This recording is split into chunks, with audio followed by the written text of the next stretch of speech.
Welcome to A Better HR Business, the podcast that looks at how HR consultants and HR tech firms grow their businesses and how they help their employers to get the best out of their people.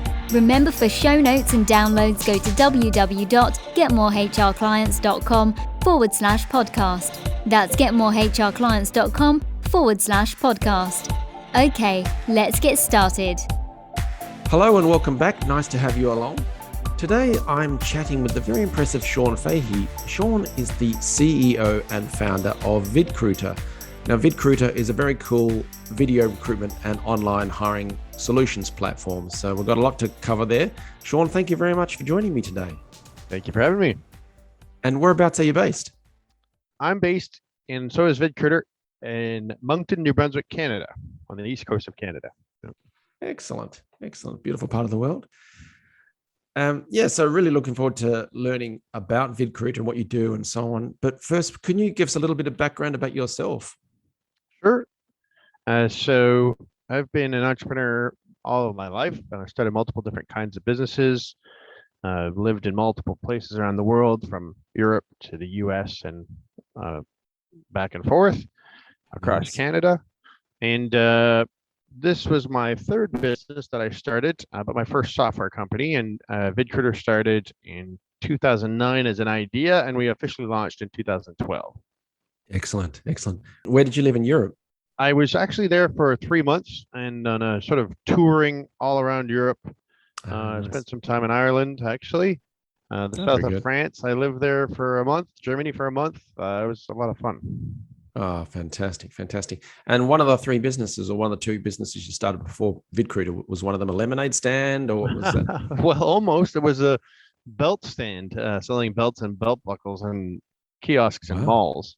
Wow. That would have been my first small business. And it actually was quite successful. It grew to 30 employees and 13 locations with the stands. And it was just a school project, but it was kind of fun. That's fantastic. Wow. What kind of lessons did you learn? I'm just curious about this before we get into VidCruiter. What did you learn from that?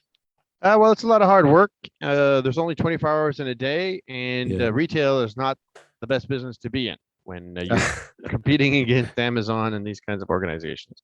So very cool. So what led you to the formation of VidCruiter? Why did you start it, and how did it begin? I was transitioning between businesses and working for an insurance company, and they asked me to help them hire 200 people as fast as possible.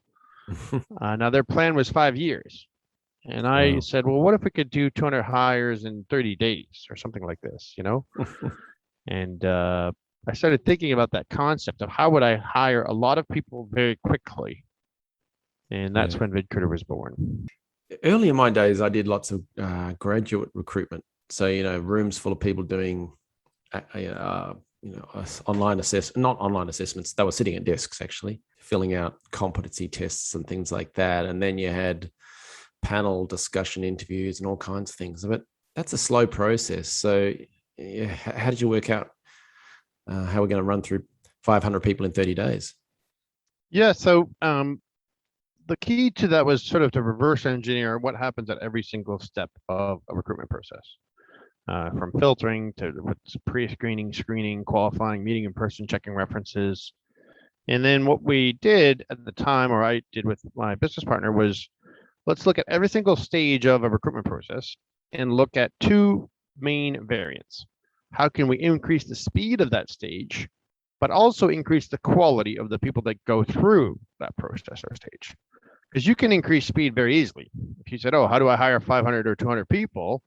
Just every single person that applies to the job, send them an email saying you're hired and you've done the job. You can hire them in a day. But how do you increase quality and speed? That's the challenge, because usually adding quality reduces speed. Absolutely. So the premise for VidCruiter was built around that concept: speed and quality improvements at every stage. And analyzing all the different stages of recruitment, you'll find that video interviewing could dramatically help the screening and sort of qualifying, sort of that phone interview or in-person interview, the first one, or a video conference now. So we focused on those stages first, as our first product set was around video interviewing. Got it. Okay. Yeah, that makes sense, because as you say, you can get volume through and speed. But I remember seeing one business owner and he showed me his hiring process, and that was a Google form which fed into a Google sheet. And then he did a count of how long did they answer each question. If it didn't hit a certain character length, they were automatically disqualified. And I think it triggered an email to say you've not been hired. And then the rating of certain skills they gave themselves at a 10. If it didn't hit a certain number, they're out as well. It wasn't the best method. It was very impressive in terms of using Zapier or technology, but not in terms of quality.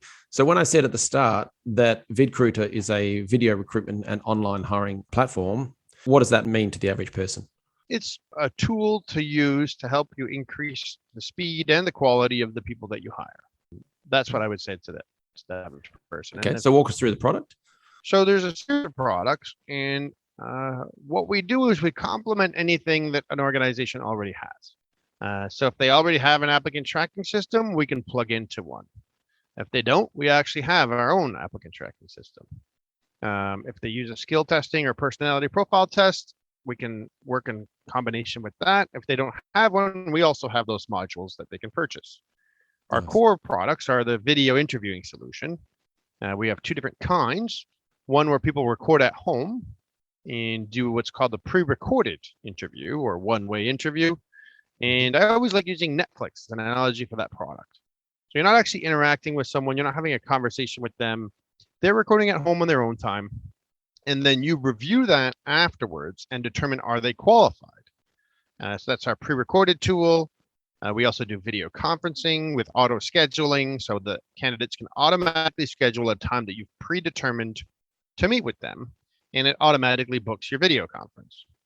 And we also do the auto scheduling for in-person evaluations and then automated reference checking. And so we have clients that come and purchase any one of those 6 or 7 products that we have, depending on how you set them up, for the exact requirements of speed and quality. So we have clients that use Workday and we plug into that, or SAP. And then we have clients that use our full stack of products that are more small businesses. They use everything that we offer. That's excellent. So there's a range of what do you call them, modules or add-ons, such as the assessments, personality assessments, things like that. Or there are internal tools or modules that they can use. I noticed, for instance, that there were structured interview questions. Is that built in, or is that something where you would add on as a module? So that's a great question. So we do have all of our products are built around what a structured interview methodology, which means that everyone's interviewed the same way, under the same circumstances, evaluated the same way. So you can use our you could use your own structured interview guides in our product while watching a video or in a video conference, or we can have our IO psychologists help develop some for you if you don't have any. With the structured interview product, you can even use that for in-person interviewing. So we actually do digital in-person interviewing as well, where someone walks in the door and on your phone or tablet or computer, you're doing your evaluations for that person directly in the product. And are you finding that the integrations with other tech solutions is helping you grow the business? Oh, definitely. We try to integrate with as many different applicant tracking systems as possible. I think there's over a dozen now that we're integrating with, and those range from all the big players to even some other smaller ones. But yeah, partnerships is key to our business. I've certainly noticed that from talking with other HR tech companies, that's often their number one channel. It's when they can connect on the back end and access groups of customers, clients, and scale that way, which sort of leads me on to when you were first setting up VidCruiter and starting to bring customers in the door, clients in the door. How did you do that? What sort of approaches did you take then, and how has that evolved over time? We've always had a customer first approach. So VidCruiter's entire business model is revolved around customer service. And when we first started, we found that oftentimes people in HR don't always get high customer service for technology tools that they purchase. If you're a computer programmer and you buy a technology tool, it's what you use every day. It's common for you to use that. So the learning curve is quite simple. And so what we did early on is decide that we would offer unlimited training to everyone in HR who would ever purchase any product of ours. We did that because we wanted to make sure that those first clients were super happy. And we ended up keeping that business model. And so we always, every 20 to 30 clients we get, we hire another person. And so the ratio of customer service reps who help implementation and help you use VidCruiter to the ratio of clients is amongst the best in the industry. And that has been one of the keys of success for VidCruiter. If you look at our NPS score on G2 and compared to our competitors, we're actually ranked as the top in the world for enterprise and in the top 2 for NPS score for all video interview softwares in the world. As some of the best customer service, because you literally get as much service as you want. We don't limit any time. Every user has a different adoption level of technology, different understanding levels. So, there's no one size fits all training program. So we give unlimited training and unlimited customization and implementation for every single client, to a point now where the ratio of customer service people to sales in our organization is 50-1. So more than 50% of the staff at VidCruiter work on helping customers use our product and making sure they understand every feature. And the reason for that is our product is very customizable. So we make sure that the tool is designed specifically to your HR needs for your organization. And we walk you through that and actually do all the building for you so that you just plug and play. And after it's configured, you just click 2 buttons and launch. It's very easy for the client. So we do sort of all the heavy lifting. Nice. That typically would scare a tech leader or a product leader in a business when the CEO comes and says, let's make this as customizable as possible, right? Yeah, you mean internally? Yeah. Yeah. That's been a challenge to, give customization, which increases the technical difficulty. But luckily what happened is when we first started our beta product in 2009, we realized that we had built it for 3 years, but the original product and vision didn't have core functionality of customization. And so in 2012, we actually put in the garbage, for the lack of a better term, our entire product and started again from scratch with a framework that would enable customization that would not make it difficult to program. And that was the key, was being able to say, well, if it doesn't work, start over. And we did. And so this way, that framework is extremely easy to use for a client, extremely easy to build off, but it took 3 years of thinking to get to that level. It's funny. I was listening to a podcast. It was called the Rejection Podcast yesterday. And it was the story of Netflix. And when they were beginning, they had product sales. I think they were taking in DVDs and selling them back or something. I can't remember but it was responsible for about 90% of their revenue. And they realized, no, we've got to go digital. We've got to go online now. And so they dumped that whole product line, which was a huge decision. So to hear you say that you had to put something into the garbage and rebuild things so that it was more customizable and more attractive and put the customer at the center, I think that's probably scary at the time, but it's probably paying dividends now, right? Exactly. It is a little scary, but yeah. We were a startup, and it was sort of, what are you going to do? So it was just what the client needed, and so we did it. Yeah, that's great advice for someone listening to this. Always keep the client or the customer at the center of it all. What about getting early customers? Was that just knocking on doors, referrals, building on your network? How did you go about that? The very first 4 or 5 clients were knocking on doors in Toronto. I was living there at the time. And that got us in the door, got us initial feedback. And then after that, we just focused on getting a really good website that would explain the product, the concept, that would be the search engine optimization. And now we focus most of our leads on inbound and referrals from resellers and partners. Got it. And when you say inbound, for people listening, it's obviously people coming to the site, inbound as opposed to outbound sales. So I notice on the website, you've got a ton of great content, resources, buyer guides, information for people who are trying to make decisions about hiring platforms to use and how to choose the right one. But you've also got top of the funnel stuff, which educates. How do you work out what to cover, what to talk about, what would be useful, and how to get the word out there about that content? We listen to clients and hear what challenges they're having.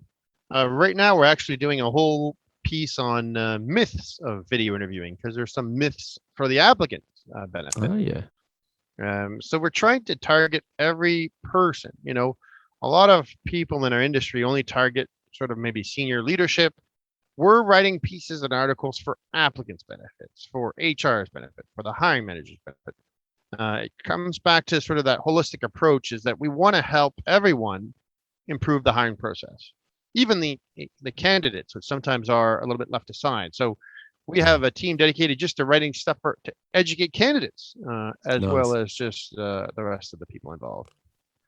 It's amazing that the number of companies that forget about the candidate because they're not paying the bills, but then they get their jobs and suddenly they are paying the bills. Right. So yeah, it's a two-way street. Are you doing any paid promotion, any advertising or anything like that? I mean, yeah, we're on all the normal channels that you would find for HR technology, from Google to Bing and other websites that promote these kinds of things. But yeah, we try to be everywhere. Yeah, that makes sense. And you have a reseller program. Can you tell us a little bit about that? Because people listening to this would possibly be interested. Yeah, I mean, our reseller program, as sort of discussed previously, is more of a referral program, but we treat them as resellers. So it's sort of a blend of both. But we do have a partnership team and a reseller team that assists in finding us interested people and taking a look at VidCruiter services. And yeah, we treat them as part of our sort of organizational team, basically. Either an HR tech company or a consulting firm listening to this, if you have customers or clients who are in various sectors, because I know VidCruiter, you cover all sectors, I believe, or industries. If you have customers or clients who could potentially benefit from having an online approach to their hiring, then you could refer in VidCruiter and generate revenue as a result and help your clients or customers in that way. So it's often a clever way to add a bit of revenue to the business and serve your clients better. There is no one organization that currently has all the products that we offer. So everyone can be our client. There's, some people may be using video, but they don't have reference checking, or vice versa. The only people that we've found that have all the products that we offer are just our clients. There's not that many vendors that do everything that we do. Got it. Yeah. So I'm curious, you're in the HR space. What sort of changes do you see coming down the line in the HR and world of work? Yeah, I mean, remote work is here to stay. That's just part and parcel of the new world that we live in. And tools to help with the different teams distributed in different parts of the world, which our tools are all built to help, would be the sort of main trend that I think is here to stay. There is some talk of AI in our industry, but it's still discriminatory at this time, which has been proven by multiple different sources. In terms of video analysis, there's other AI that can be used for other aspects of recruiting, but a video analysis AI is not ready for the market. And I don't see that changing in the next 2-3 years. It's still in its infancy. But generally speaking, the remote work and helping organizations structure, hire, work, and have the right tools for a remote work world would be what I would say is the next sort of tier of. Very good. So, Sean, if someone listening to this has either someone they could sign up as a customer, or if they'd like to work with you as a referral partner or some other such relationship, what should they do next? VidCruiter.com. We do have a partner section on our website that explains how partners can resell or become part of our ecosystem, and then sign up for a demo to see how the products work in action. Would be great for anyone who's interested in learning about the product itself and becoming a customer. And then or just signing up for our newsletter and keeping track, or even just adding me on LinkedIn. We promote a lot of things that we're doing and best practices on my LinkedIn, and the new articles that we're doing, whether it helps applicants or just those would be the 3 ways, depending on what level of interest you have.